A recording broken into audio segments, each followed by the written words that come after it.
L'Afrique est maudite, hein, je crois. À ta vie. Ouais, ça vaut rien du tout. Quel est le principal frein? Ça vaut rien du tout, ça vaut rien du tout. L'Occident a tellement dominé l'esprit africain, sauf l'esprit de Cheikh Anta Diop, tout seul. Tout le reste est dominé, nous tous, on est dominés par l'Occident. L'Occident domine. Quand l'Occident dit, vous avez on va vous aider, tout le monde dit quoi? Vous êtes l'Union africaine.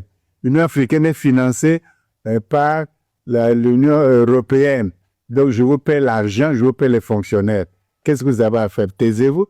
Donc, on sert les intérêts de l'Europe et non les intérêts de l'Afrique, c'est tout.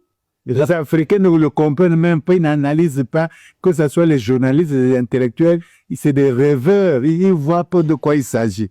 Le professeur Obeng a sur ce point tout à fait raison.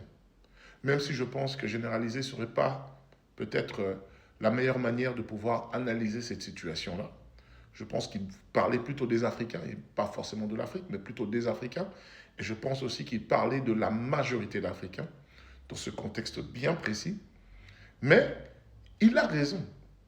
Et personnellement, je suis tout à fait convaincu que pour avoir justement cette dynamique de volonté collective à l'émancipation totale de l'Afrique, pour que cela puisse réellement se réaliser, il faudrait peut-être une forme de confrontation endogène africaine qui opposerait la grande majorité d'Africains qui veulent et qui se plaisent justement dans cette situation de servitude à ceux-là, donc cette minorité d'Africains, qui veulent à tout prix avoir une forme de dynamique collective d'émancipation totale de notre cher continent.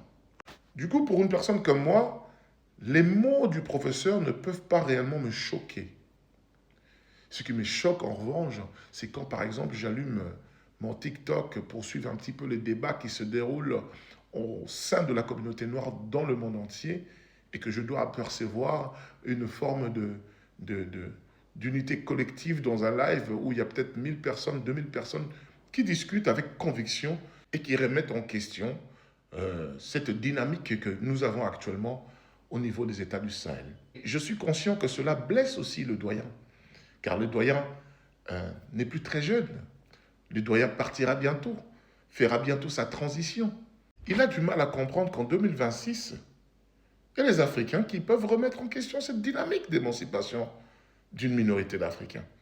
Ne rentrons pas dans les polémiques inutiles par rapport à ces dires. Essayons plutôt de nous remettre en question.